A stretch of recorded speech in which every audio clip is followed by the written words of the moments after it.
Hey, everybody. It is Monday, October 9th. You're listening to a special edition of the Mo News Podcast. Yes, that's me. I'm back.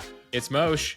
He is back. Hey, everybody. I am Jill Wagner. Mosh, welcome back from your paternity leave. Now, as I mentioned on the podcast on Friday, we were planning to come back together tomorrow on Tuesday, but we decided that we really needed to do a special edition today just because we've been hearing from so many people who are looking for real information and context about what is happening in Israel right now. Yeah, such a tragedy over the weekend, and things will continue to escalate in the coming days. Jill, I should say, by the way, before we get started there, appreciate the time off. It's been quite a whirlwind becoming a father these past couple of weeks, an amazing one. First, I just want to say I'm so proud of Alex, so incredibly lucky to be her husband, to be able to welcome baby Olivia into the world. I'm one lucky father, one lucky husband, and we'll discuss all my initial lessons of fatherhood in the coming days. But I will say this, especially given the events of the weekend that we'll be discussing in this pod, that looking into your child's eyes at a time like this is pretty incredible. I have mixed emotions, right? You're scared for them. What is this world that I've brought you into? But at the same time, hope that your generation can fix this place that we're giving you. And so there's a lot of heavy emotions as a first-time father watching tragedy in the news. I think that's really well said. I found myself as well, even just glued to the TV, glued to my phone, social media, Instagram, trying to find out information. And I'm watching just these horrific images. And it's hard to turn away. But then I would see my daughter or my son kind of like calling me, Mom, look at this. I need your help on this, blah, blah, blah. And, it's hard to put everything away. But at the same time, it's like, no, you're alive. Live. Yeah. I mean, this is what life is about. And so it is just kind of this crazy dichotomy, especially I think when you feel a story personally, when you're a journalist and you're covering something like this, and then you have your life to live as well. Yeah, you're sifting through these tragic images, and in this case, a story that sadly, many children have died. Some have been kidnapped as part of this. And we'll get into that here. And, you stare into your daughter's eyes. In this case, my daughter's 15 days old. And I'm like, take a deep breath. Like they can feel your vibe and, reset yourself. And so it just, this is a whole separate podcast we'll get into at some point. Also, as journalists that have to go through all this terrible information to tell people about it. Because some people have the pleasure in their life of being able to ignore these types of things. We do not. In fact, this is why we do what we do. But that was one of the many things I've been feeling this weekend. And so, again, appreciate the time off, Jill. Thanks for, captaining the ship for the past couple of weeks. There's been no shortage of headlines as I've been listening, and looking forward to being back. Well, it is really good to have you back. I hate that this is the story to have you back on, but I am glad that you're here because your insight is so valuable. So let's just get to it. And I wanted to start with a state of play. And this is as of Sunday night Eastern time. A lot could change by Monday morning our time, especially given the time difference. But here's what we know so far. Israeli officials confirm at least 700 Israeli civilians and members of the military have died since the Hamas terrorist group launched an unprecedented attack on Israel from Gaza early Saturday morning. Another 2,200 people have been wounded. According to CBS News, the Israeli Rescue Service said that its paramedics removed about 260 bodies alone from a music festival that was attended by thousands of people. And that music festival came under attack by Hamas terrorists. That figure, by the way, expected to go up even higher as other paramedic teams were working in the area. Separately, more than 100 Israelis have also been taken hostage. A Hamas senior official says over 130 Israelis are now held in the Gaza Strip. This was the deadliest day in decades in the long-running Israel-Palestinian conflict.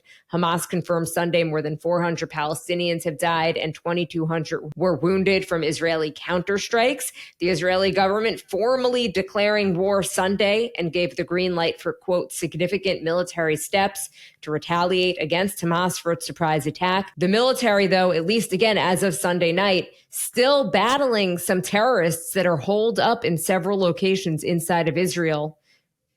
U.S. Secretary of State Antony Blinken says as many as 1,000 Hamas fighters were involved in Saturday morning's assault, which underscores the extent of planning that went into it. So what actually happened? Hamas, which is a terror group that rules the Gaza Strip, carried out this unprecedented multi-front attack on Israel at daybreak on Saturday, firing thousands of rockets as dozens of Hamas fighters infiltrated the heavily fortified border in several locations by air, land, and sea. They caught Israel completely off guard. It was a major holiday, Simchat Torah, a normally joyous day when Jews complete the annual cycle of reading the Torah scroll. The terrorists crossed into Israeli communities on motorcycles, paragliders, and pickup trucks. They stormed into an estimated 22 separate locations in southern Israel, shooting people in the streets, abducting both civilians and Israeli security forces, and then taking them back to Gaza. The descriptions from victims are horrific, of terrorists just going door to door, burning down homes, shooting entire families, taking children, elderly hostage at a music festival that I mentioned. It was at a rural farmland area near the Gaza-Israel border, which was supposed to be this all-night dance party celebrating the Jewish holiday. And the theme was peace this year. Attendees say that there was just nowhere to hide, that terrorists basically opened fire. One person who survived said that it was, quote, like a shooting range, with victims just falling to the ground. Mosh, just unimaginable stuff. The pictures, the videos that I've seen, it's like it's hard to watch, but you also in some ways want to pay respects to the what happened.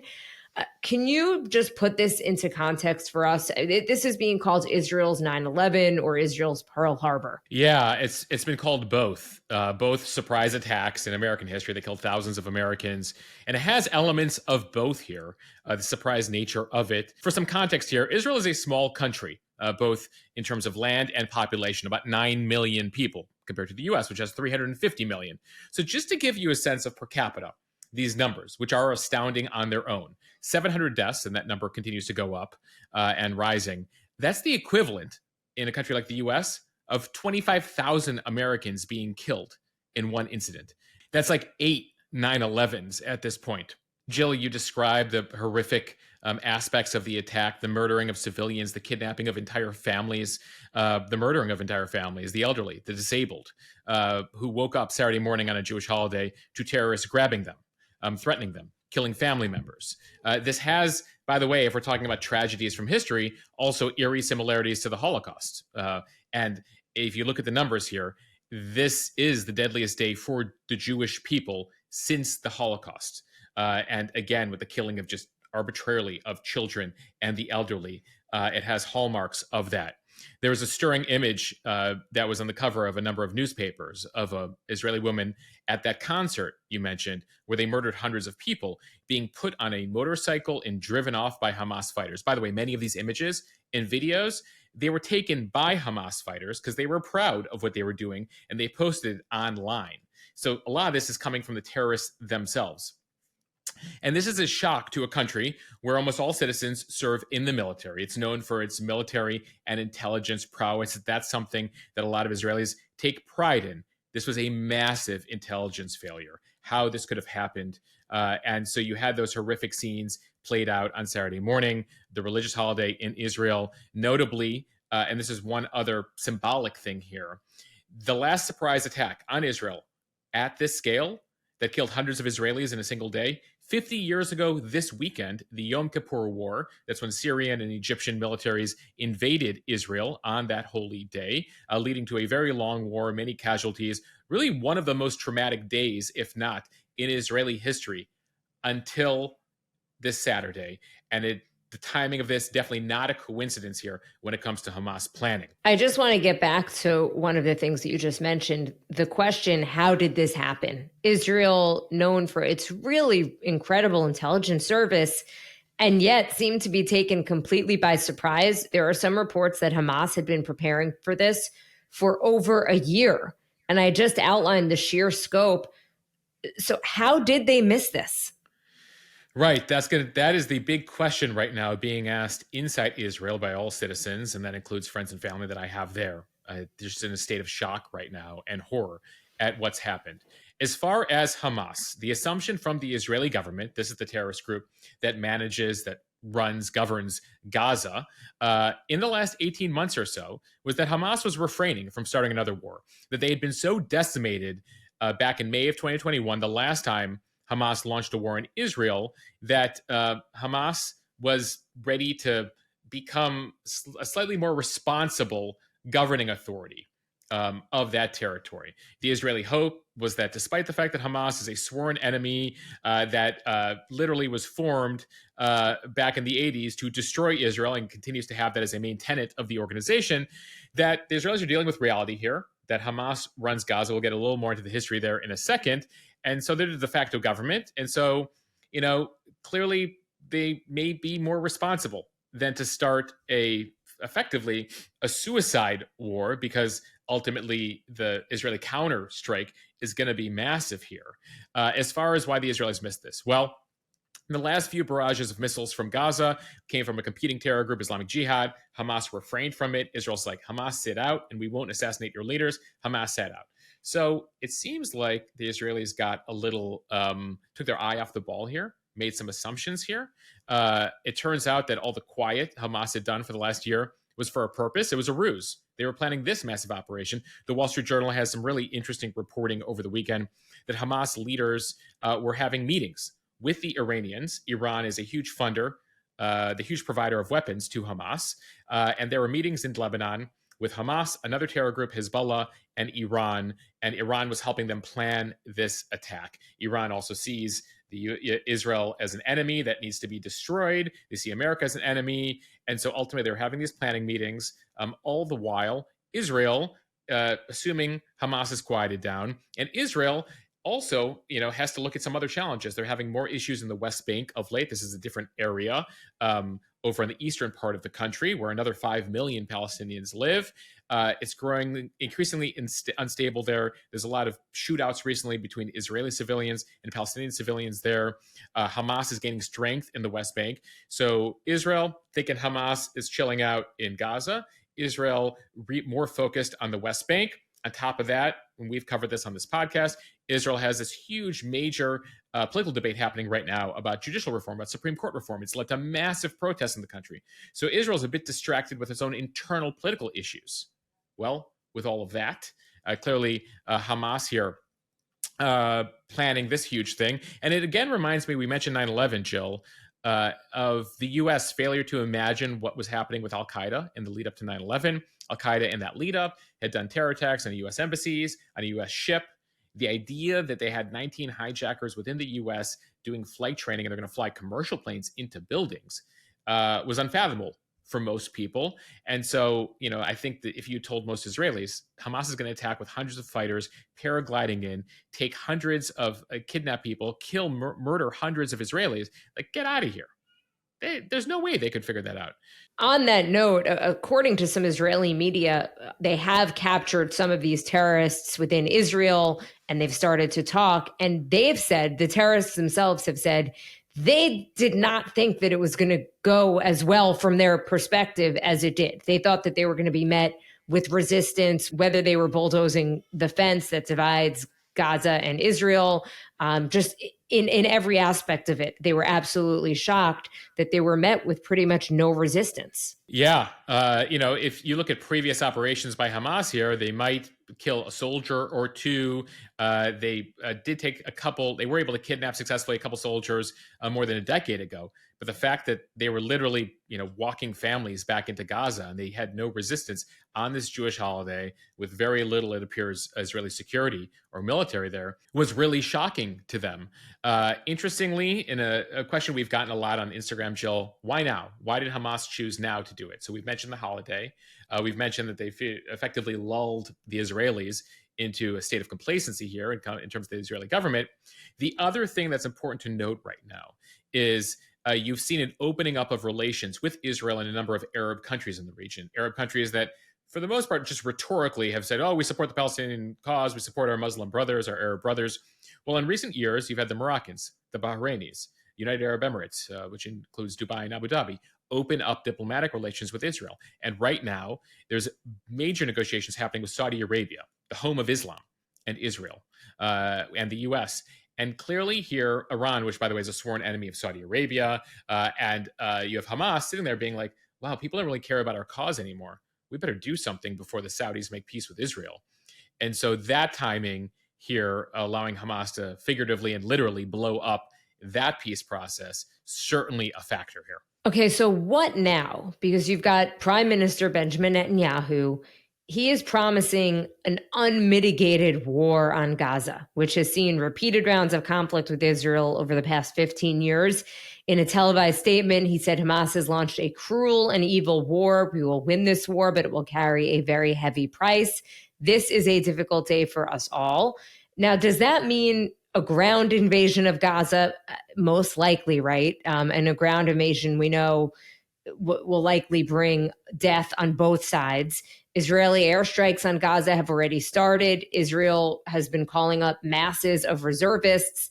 And then there's also what's going on in the north with Hezbollah, Lebanon's Hezbollah. That is another terrorist group also backed by Iran. They admitted they fired missiles already and artillery at 3 sites in the Golan Heights. Mosh, can you just back up, though, and give a quick 101 on who is Hamas?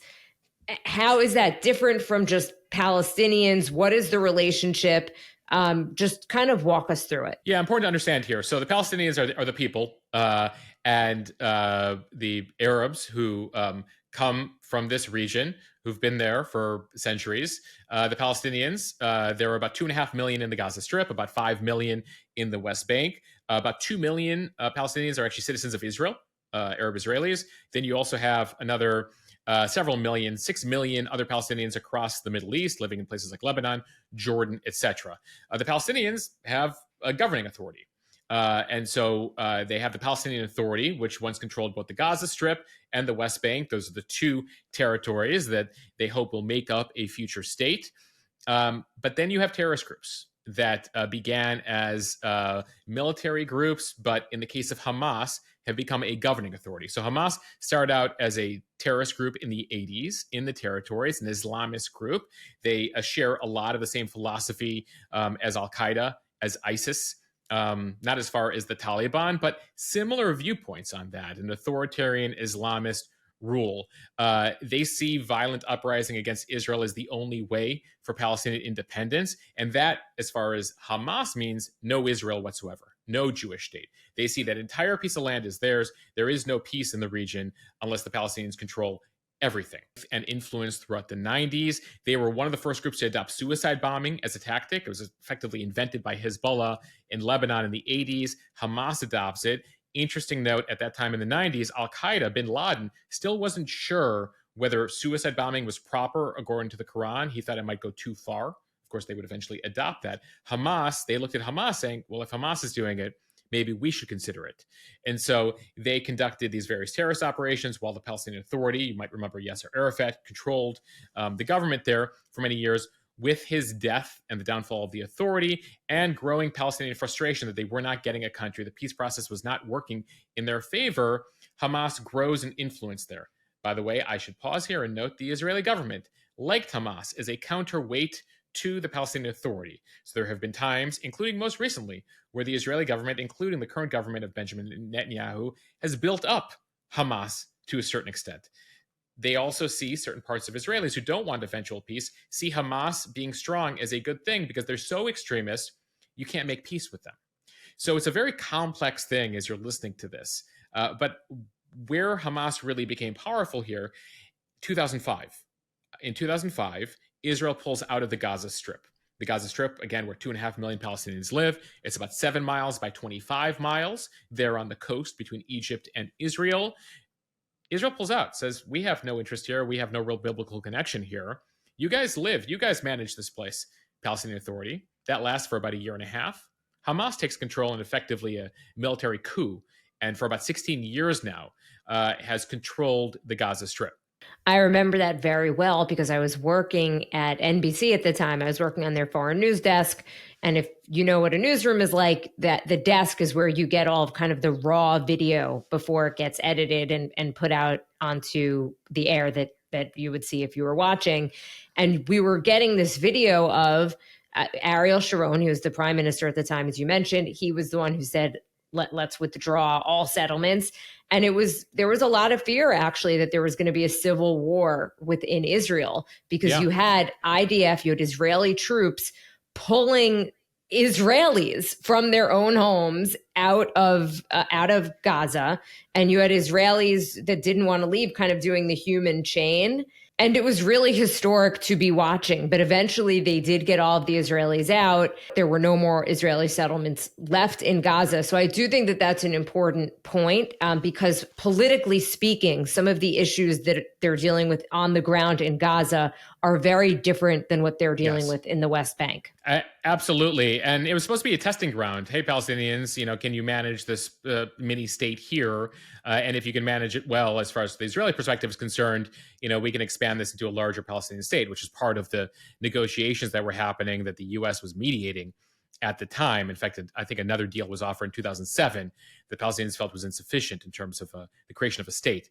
Either way, Hamas controls it. They have this authoritarian, militaristic government. There is no dissent there. Most aid that goes there goes in the hands of a very corrupt terrorist regime there that spends more time focused on weapons and tunnels to build those weapons and launch those weapons than taking care of 2.5 million poor Palestinian people, impoverished, and some of them, several thousand, I think we're up to 20,000, had work permits to work in Israel. But for the most part, Israel has built a fence around Gaza, and there's a blockade both from the Egyptians and the Israelis because of Hamas's terrorist activity. And who suffers during all of that? The Palestinians, who live in dire conditions there. But we should note there's a poll last year among the Palestinians who live in Gaza who wanted more of a relationship with Israel. They want to be able to work in Israel. And many disagree with some of Hamas's tactics. Many agree with Hamas's tactics. And so it's a complex thing, getting to your previous question, Palestinians versus Hamas.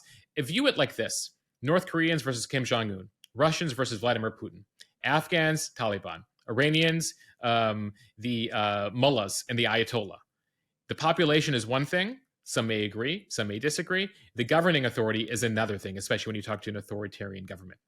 Look, we could talk about this. There's literally thousands of years of history, which I will point out. You have gone over a lot of it on your Instagram I tried account. to do it.